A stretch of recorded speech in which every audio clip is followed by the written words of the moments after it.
FIFA world cup 2026 Kadamattom government UP. സ്കൂളിലെ വിദ്യാർത്ഥികൾക്കായി penalty shootout മത്സരം സംഘടിപ്പിച്ചു.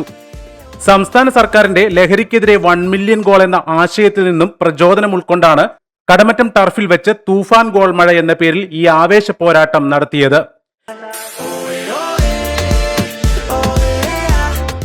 പെനാൽറ്റി ഷൂട്ടൌട്ടിന്റെ ഉദ്ഘാടനം Puthencruz sub inspector Jithin Kumar MT നിർവഹിച്ചു.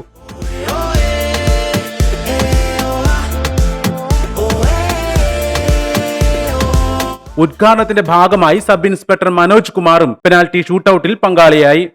ലഹരിക്കെതിരെയുള്ള പോരാട്ടത്തിൽ കായിക രംഗത്തിനുള്ള പ്രാധാന്യം വിളിച്ചോതുന്നതായിരുന്നു കുട്ടികളുടെയും അധ്യാപകരുടെയും പങ്കാളിത്തം. വളരെ സന്തോഷമാണ്. കുട്ടികൾക്കും ഞങ്ങൾക്ക് അധ്യാപകർക്കെല്ലാം വളരെ സന്തോഷത്തോടെയാണ് ഞങ്ങൾ വന്നേക്കുന്നത്. കാരണം ഗവൺമെൻറ് തൂഫാൻ 1 മില്യൺ ഗോൾ എന്നുള്ള പദ്ധതിയുടെ ഭാഗമായിട്ടും അതുപോലെ ഇപ്പോൾ ഫിഫ വേൾഡ് കപ്പ് നടക്കുന്നതിനോടനുബന്ധിച്ചും ഞങ്ങളെ കുട്ടികൾ ഈ ലോകത്തിൻ്റെ കളിയാണ്, ലോകത്തിലെ എല്ലാ മനുഷ്യരും ഒന്നാണ് എന്ന് പറയിപ്പിക്കുന്ന ഒരു കളിയാണ് ഫുട്ബോൾ എന്ന് പറയുന്നത്. അപ്പോൾ ആ ആവേശം ഉൾക്കൊണ്ടുകൊണ്ട് ഞങ്ങൾ ഈ ടർഫിൽ വന്നിരിക്കുകയാണ്. ഞങ്ങളുടെ കുട്ടികൾ വളരെ ഭംഗിയായിട്ട് വളരെ സന്തോഷത്തോടെ ഇവിടെ അവർ ഗോൾ അടിച്ചുകൊണ്ടിരിക്കുന്നു. ടർഫ് സെക്രട്ടറിയും റിട്ടയർഡ് ഹെഡ് മാസ്റ്ററുമായ KV എൽദോ പരിപാടികൾക്ക് ആശംസകൾ അറിയിക്കുകയും പങ്കാളിയാവുകയും ചെയ്തു.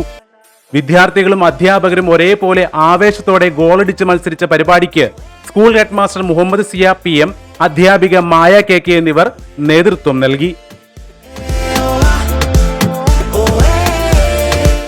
News desk, C news Malayalam.